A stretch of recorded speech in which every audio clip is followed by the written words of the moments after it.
জুলাই আন্দোলনে নিহত আহতের ঘটনায় ঢালাওভাবে মামলা নিয়ে সমালোচনা চারিদিকে। খোদ আইন উপদেষ্টাও স্বীকার করেছেন অনেক জায়গায় চাঁদাবাজির জন্য মামলা বাণিজ্য হচ্ছে, তারপরেও থেমে নেই মামলাবাজরা।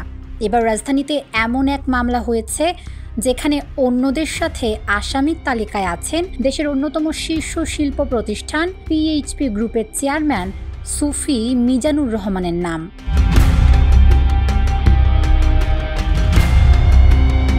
জুলাই আন্দোলনে রাজধানীতে এক শিক্ষার্থী আহত হওয়ার ঘটনায় গত 20 মার্চ এই মামলা করেছেন এম এ হাশেম রাজু। তিনি আহত ওই শিক্ষার্থীর কোনো আত্মীয় নন, তিনি নাকি ঘটনার প্রত্যক্ষদর্শী। তার এই মামলায় 201 জন আসামির তালিকায় আরও আছেন বিভিন্ন বিশ্ববিদ্যালয়ের 5 জন সাবেক উপাচার্য, 15 জন সাংবাদিক ও 14 জন অভিনয় শিল্পী।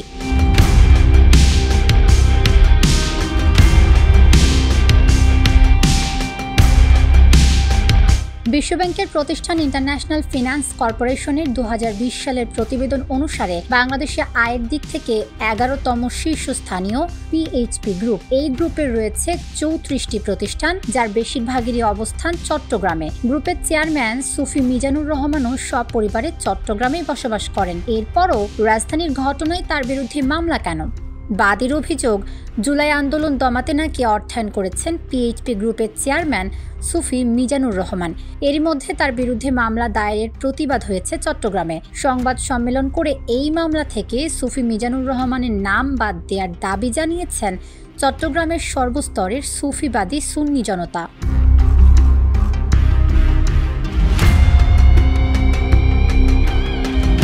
স্বাধীনতার পরপর ব্যাংকের চাকরি ছেড়ে চট্টগ্রামে ব্যবসায় আত্মনিয়োগ করেছিলেন নারায়ণগঞ্জের রূপগঞ্জে জন্মগ্রহণ করা সুফি মিজানুর রহমান। সততা আর নিষ্ঠার কারণে ব্যবসায় পেয়েছেন সাফল্য। একে একে গড়ে তুলেছেন বিভিন্ন শিল্প প্রতিষ্ঠান। বর্তমানে ঢেউটিন, ফ্লোট গ্লাস, কৃষি, মৎস্য, পরিবেশবান্ধব জাহাজ ভাঙা কারখানা, টেক্সটাইল, জ্বালানি পণ্য, গাড়ি সংযোজন সহ 11 খাতে ব্যবসা রয়েছে পিএইচপি পরিবারের। বাংলাদেশের অনেক ব্যবসায়ী শিল্পপতির নামে যখন ব্যাংক থেকে ঋণ নিয়ে পরিশোধ না করার অভিযোগ, সেখানে এক ব্যতিক্রমী নাম সুফি মিজানুর রহমান। কোনো ব্যাংকে কখনোই ঋণ খেলাপি হননি। শুধু আর্থিক পরিচ্ছন্নতাই নয়, পরিবেশের দিকেও থেকেছেন সচেতন। জাহাজ ভাঙা শিল্পের পরিবেশ নিয়ে যেখানে নানা রকম অভিযোগ, সেখানে পিএইচপি গ্রুপের জাহাজ ভাঙার শিপইয়ার্ড পেয়েছে পরিবেশ বান্ধব শিল্পের পুরস্কার।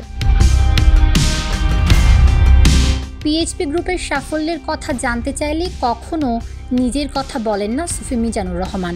সবসময় সবার আগে তুলে ধরেন তার গ্রুপের 11,000 শ্রমিক কর্মচারীর অবদানের কথা। শুধু যে ব্যবসা বাণিজ্য নিয়ে পড়ে থাকেন তাও নয়, সমাজসেবায়ও অনেক ব্যবসায়ী শিল্পপতির চাইতে এগিয়ে তিনি। নারায়ণগঞ্জের কাঞ্চননগরে প্রতিষ্ঠা করেছেন 50 শয্যার হাসপাতাল। যুক্ত আছেন চট্টগ্রামের বিভিন্ন সমাজসেবামূলক সংগঠনের সাথে। এছাড়া স্থাপন করেছেন university of information technology and sciences. সমাজসেবায় অসামান্য অবদানের জন্য 2020 সালে পেয়েছেন রাষ্ট্রীয় সম্মান 21 পদক। এমন একজন মানুষের নামে হত্যা চেষ্টার মামলা হওয়ায় ক্ষোভ প্রকাশ করেছেন চট্টগ্রামের সাধারণ মানুষ। বুধবার 7 মে এক সংবাদ সম্মেলনে বক্তাদের অভিযোগ, মামলা বাণিজ্যের উদ্দেশ্যে সুফি মিজানুর রহমানের নামে আদালতে মামলার আবেদন করেছে মামলাবাজ।